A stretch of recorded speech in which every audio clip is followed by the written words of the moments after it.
Well, Kevin, first of all, I'd like to thank you for making yourself available for this conversation today.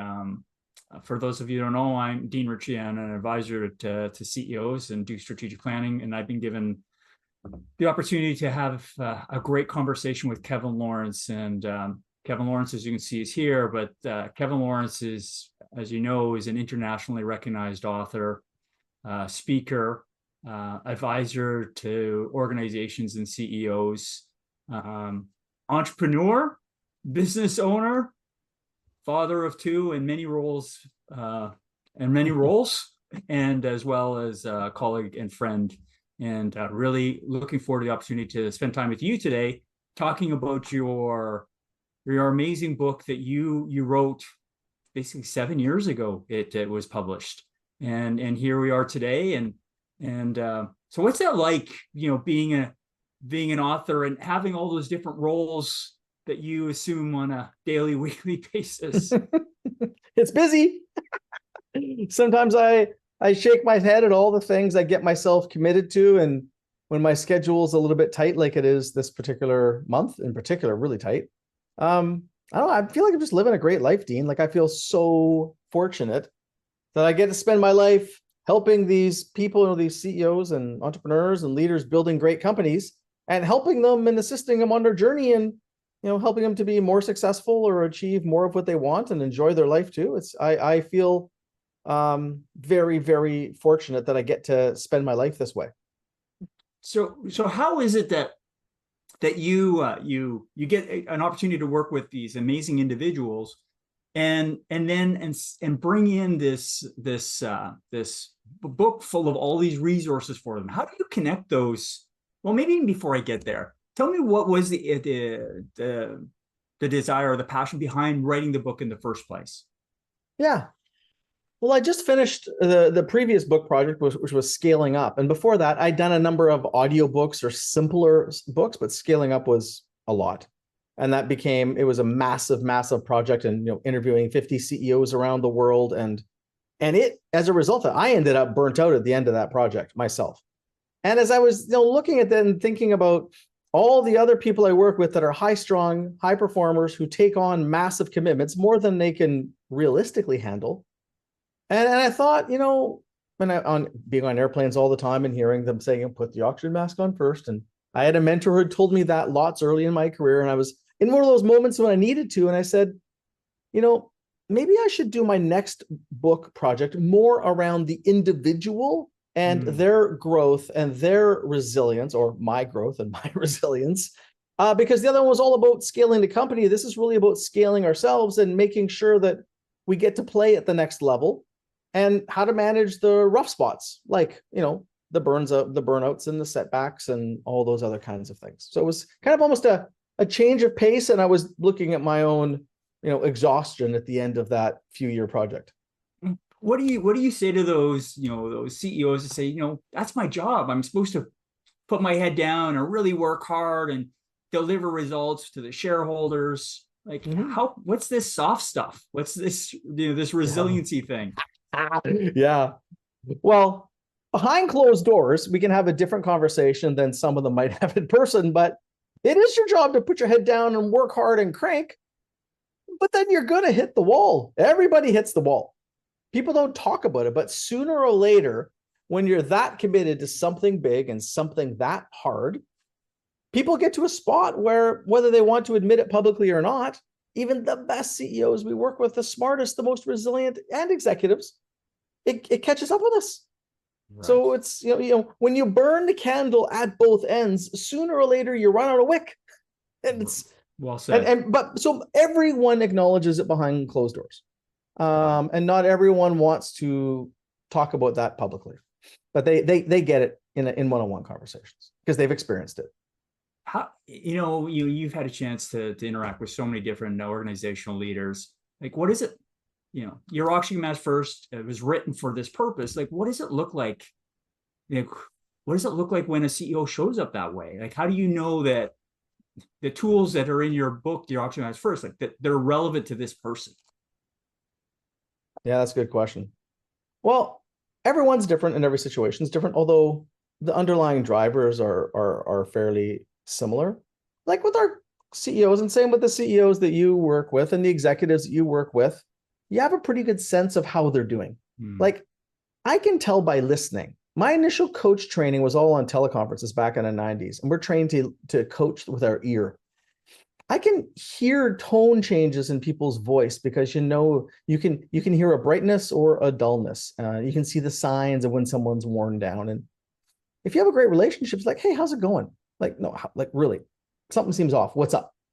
Right? Because you're attuned to them and you're plugged into them. Right. And vice versa. So, there's times when people get off track a little bit, and then there's just the general challenges that people come up with, and they'll say, like, CEO earlier today, was like, how do I coach this specific person on my team or help this specific person with this specific situation? And I ended up referring him to the chapter about sweet spots. Nice. Like, he wants to help this executive optimize. Well, one of the many ways to help an executive optimize is to make sure they're doing the work that they're talented at and energized by, and then getting the team or other people to cover off the stuff that drains them, for example. So it comes up in conversation. The book is just a series of conversations. It's a accumulation of the most common issues and tools that we found when people bump up against stuff on their path. So as a person that refers people to the book, like what's the best way to introduce someone to the chapters of the book? Do you say read it front to back, or is it like what have you found that the people have told you how best it's landed with them? Well, there's a lot of different versions. So interestingly, the CEO this morning, with their team, is going to go through in their weekly meetings and just review one of the chapters and discuss it with their team every week or every couple of weeks. So they're just going to work their way through the book like an internal leadership development program. I've heard that a ton. That's also why there's a workbook. Right. And you can download that off the site and people can have that for free. I'm happy to share all that. But so that's one.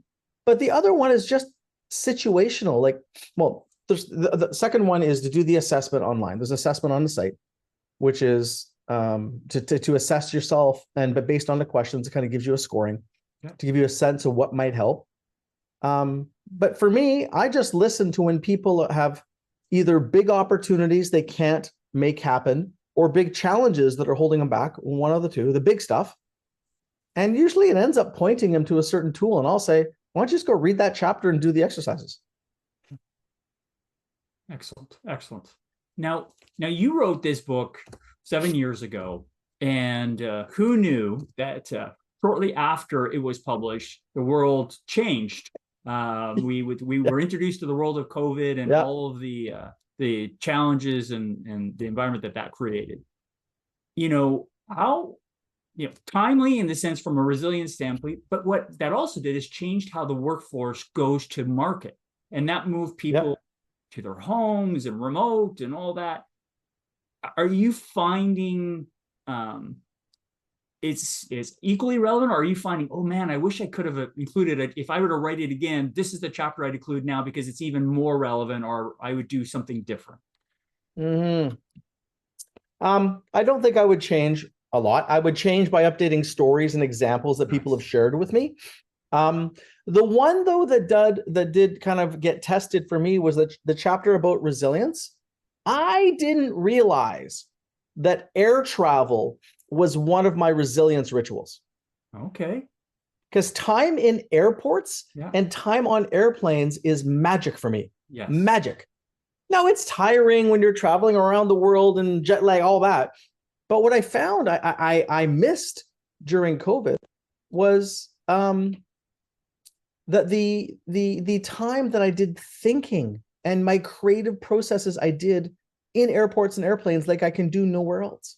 Right. So, the resilience rituals in my mind or in my experience there were some things I noticed that were different that I didn't even know were there. They were kind of in the background and happening automatically. Yeah. You see it in some, it's just that awareness, the more you get aware of what you need, and leveraging someone like yourself or a coach to be able to create that awareness. Yeah, and I think some other people also found their own versions Absolutely. that they needed to do some different things for themselves during COVID because certain things weren't as available as they were, or they found new things. So there was the principle is the same, but the how it was done would be different. Got it. Excellent. Often, I'll bump into to leaders that says, there's this competing kind of thing going on right now. It's about being mindful and present, but then in the middle of in your book, you talk about this, your oxygen mask first master plan, and yep. and it's about planning for your work self and life and future goals. But I'm supposed to be present. How do you reconcile those two? Well, I've got a plan, but I'm supposed to be here and now and enjoying the day. How does that? Yeah. How do you reconcile those two? Well, we have this symbol in our logo of Lawrence and Co., which is the ampersand. And it's and. I mean, successful people have a clear, compelling vision and goals that they're driving to, and then they find a way to be present in whatever moment that they're in when they're at their best. Got it. And that's challenging to always be present. I have challenges with it, and when there's lots going on, you can get distracted, or you can be caught up in thinking about the future or the past or your phone, whatever it happens to be.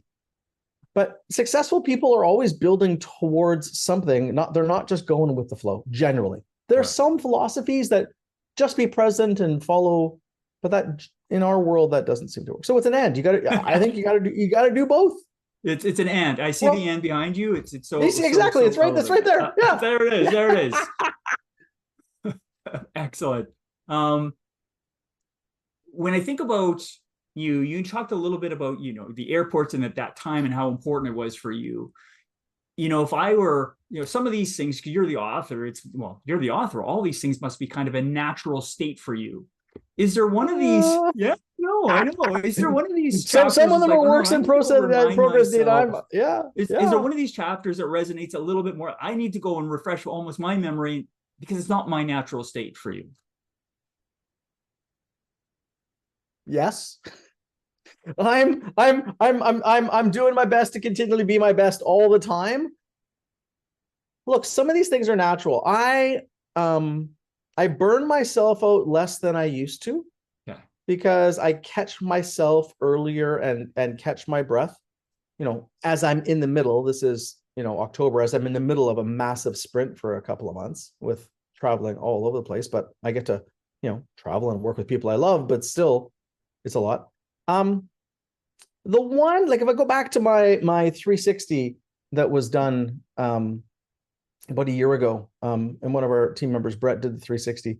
The one that I'm continually working on as a leader in the firm, and now that we have almost 20 people, my role continues to change, is stop being chief problem solver.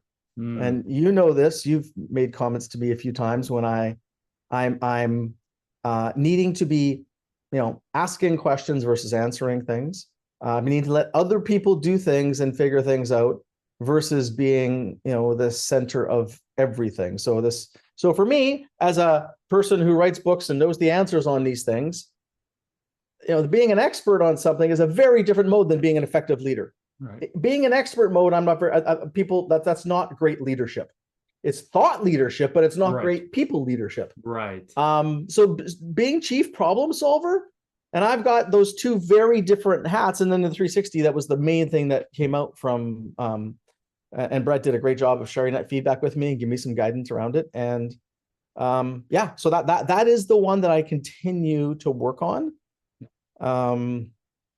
particularly inside the firm. And, my favorite phrase with most people these days, most often, is, well, what do you recommend? What do you think? And I'm practicing that again and again, because my job is to continue to build a great team of leaders and have them make decisions and not have the decisions get to me.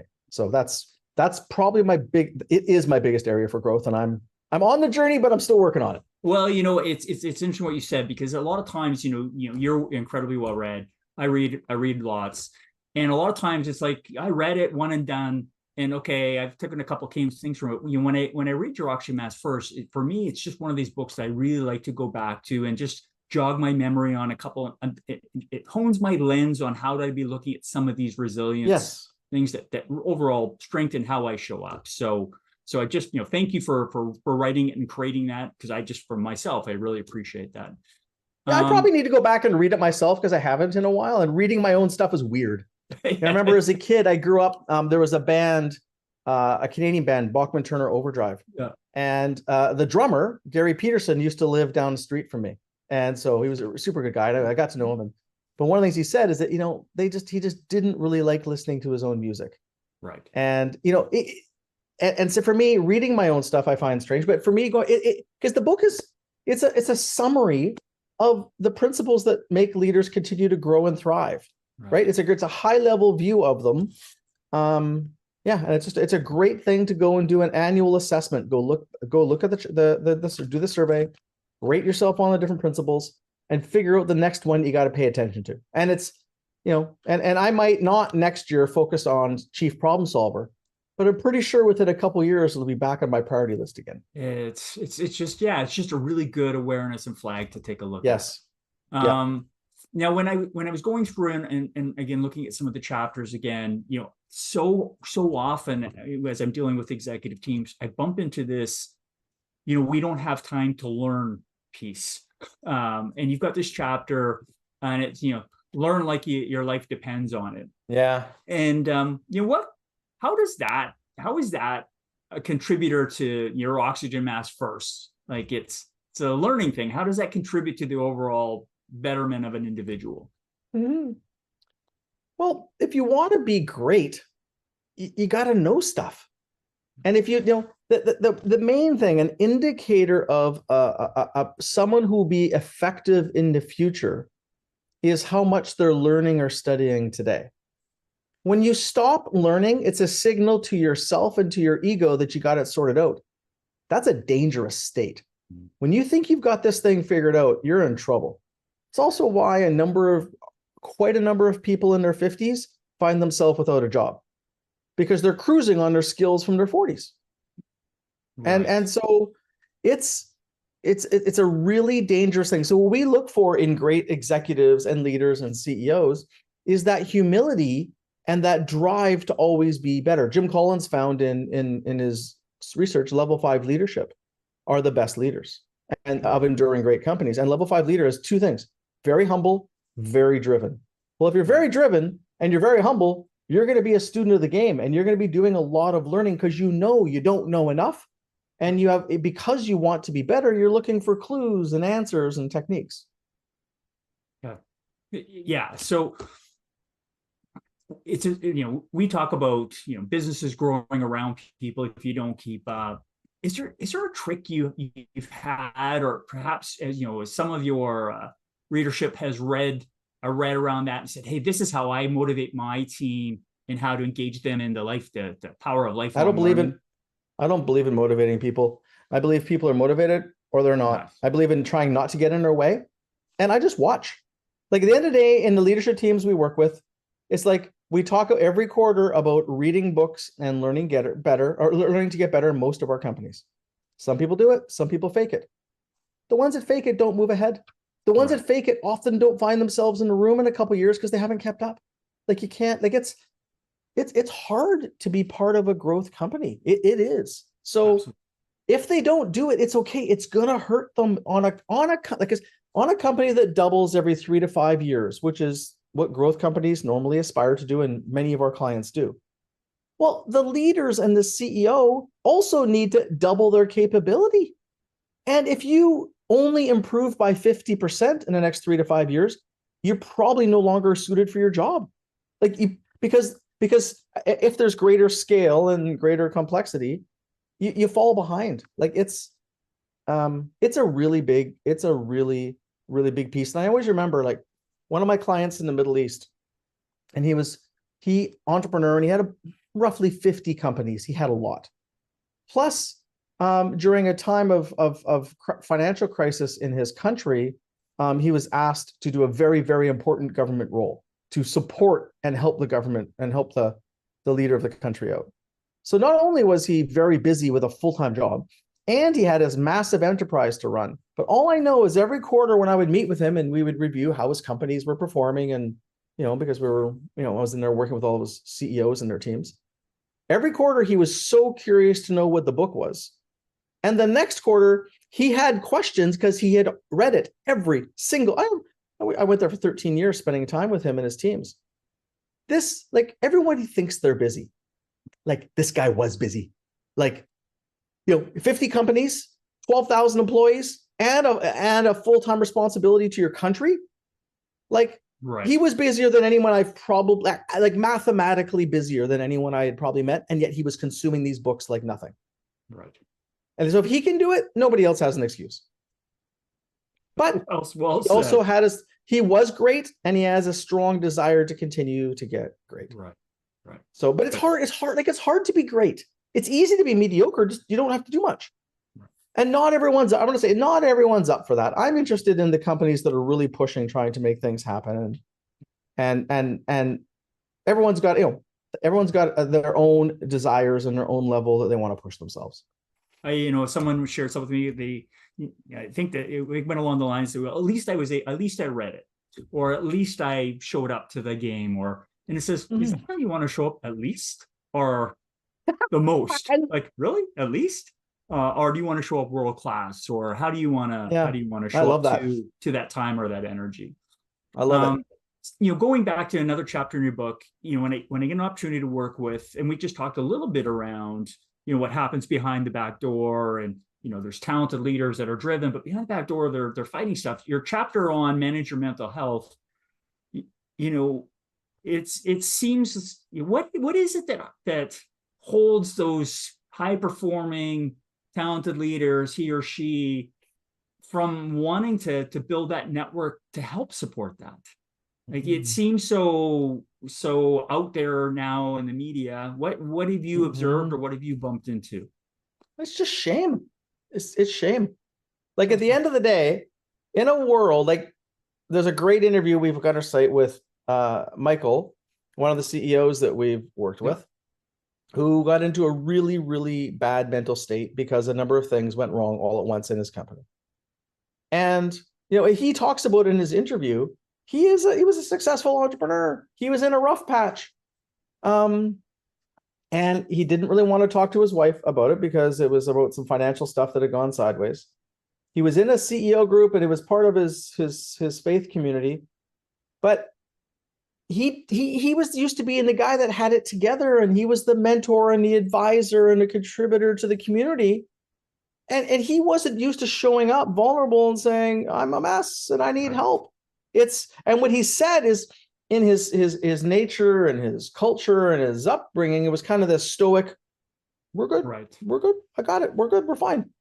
And so when you're not used to admitting that you're human and you are flawed and you have challenges and you need help on a regular basis, if that's not your MO of showing up, that's not your persona, to show up and like, I couldn't get out of bed this morning and I'm having horrible thoughts. And it's we all kind of have our own brand or a persona, and something that violates that is really hard, and harder for some people than others. But for driven people who are achievers and proud, it's, for some, if you're not used to doing that, it's a terrifying thing to be open and vulnerable with people about that kind of stuff. Like, it's really hard. And that's why I know so much about this from people, and most of what I hear, majority of 90% of the time, it's behind closed doors. People will talk about it openly. And some are comfortable talking about it publicly. And that's why I've talked to tens of thousands of people. I've done hundreds, well, at least 100 or so keynotes about the mental health part of that book. Yeah. To try and break the stigma. And in our companies, to try and break the stigma, because it happens to everyone. Right. It's called life. And it's not because you have a genetic issue, and it's not because you're weak. The strongest, most successful CEOs and executives and human beings, it gets them too. It's just a matter of too much stress at once. That's it. And your brain starts to melt down. That's it. It's not that different than spraining a muscle. If you're playing a sport, you're spraining your brain. Right. And so I know that. I talk about it openly. I talk about getting in the red zone and mental health. It's just really hard for people to do who are always, their persona is always having it together, which also was the earlier version of me. I'm in my 50s now. I'm like I'm doing my best. Yeah. I can be really good and I can be a mess. and Right. I'm human, and it's okay. But that's not an easy thing for people. And I understand that. I said, in my 30s, I couldn't have done that. I was trying to be successful, if that makes sense, and trying to be someone. And now I'm like, but that's wisdom. Maybe it's relaxing. I don't know, whatever it is. It's really hard. And that's why we talk about it openly whenever we can. Excellent. Excellent. So if knowing what you're imagine going back to your first leadership job, in your late teens or something along those lines. And if you were to direct, that younger version of yourself to a chapter, like this is the chapter you need to dive into. They're all super important from a resilience standpoint. They all connect to one another, but oh my goodness, this is the chapter I would have went to first as a young leader to start hardwiring that behavior in. Is there something that jumps out when that? The behavior around mental health or another, or any one of the things? It's like, hey, have a plan. Or it could be around master plan. It could be around learning. It could be around mental health. It's like, hey, you as a young leader coming into the workforce, this is the one I would direct you first. I'd go to make yourself useless. Oh, interesting. How come there? Make yourself useless. Build a team so strong there's not much you need to do. Because after working with hundreds of CEOs and entrepreneurs and thousands of executives, the thing that I have seen that's the difference between the ones that really grow and build great companies from those that don't is their ability to build amazing teams. And you have that experience yourself in your career. You were successful in your career in industry before you got into consulting because you have that skill. And the ability to build really talented teams is one of the most important things. And shockingly, there's not a lot of people it's a highly valuable skill, and it's not everyone's good at it. And when you can create those powerful teams, and I remember a couple CEOs that built empires, I went back to them and said, hey, if you're to do it again, for example, what would your first hire be? And they both said CFO. And these are very successful. They said, because it's a numbers game. I need my financial person beside me from day one, as an example. Yes, and, they would build other teams. So make yourself useless. Like building an incredible team so you can actually be the leader or be the CEO, whatever your role is. I think that's Well, Kevin, you have absolutely influenced hundreds of thousands of people with your book. It's I personally, for me, it reminds me of key check-in points to ensure that I'm asking the right questions of my clients and making sure they're showing up a certain way, and asking the right questions of myself. If you were to summarize, your thoughts and the importance of the book for the viewers of this video, and sort of say, this is why this book is right for you and your team, how would you kind of summarize that? Yeah, that's a good question. I think to anyone that has great aspirations of growth and an impact, whatever they're doing, whether it's private or public or charitable organization, whatever it is, if they have great aspirations of building something great and impact, it's really taxing on you and the people that's building it with you. And I think of it metaphorically, like in many ways, we're all like a battery powered car that has incredible ability to do things and go great distances and get to our end goals or our BHAGs. But if you don't keep it charged up all the time, you're generally going to be no good at work, or mediocre or underpowered at work, and not have a lot of energy left for your life and for your family and your friends. And so we have a responsibility to stay charged up and strong and resilient, so we can continue to do awesome stuff at work and for our family and friends as well, and enjoy our life. But it's hard. Like if you don't consciously have a plan to continue to stay energized and charged, i.e. finding all the charging stations along your journey, you're most likely going to bonk, give up, or even get to a point where it's too hard and you can't see a way forward. So you're going to, bail out in some way. And then it's not any fun because if you're drained all the time. So there are ways to do it. It still will be hard, but there's ways to enjoy it a lot of the time. Still rough patches, Mhm. and get, if you do it right, to structure and engineer it right, so that, it gives you good energy and lots of intrinsic reward from all the good stuff you're doing. But if you're not charged, you're not going to have your best thinking, your best capability, or be able to grow to become, whatever your vision for yourself is, or for your organization is. It's going to be hard. It's going to be harder than it needs to.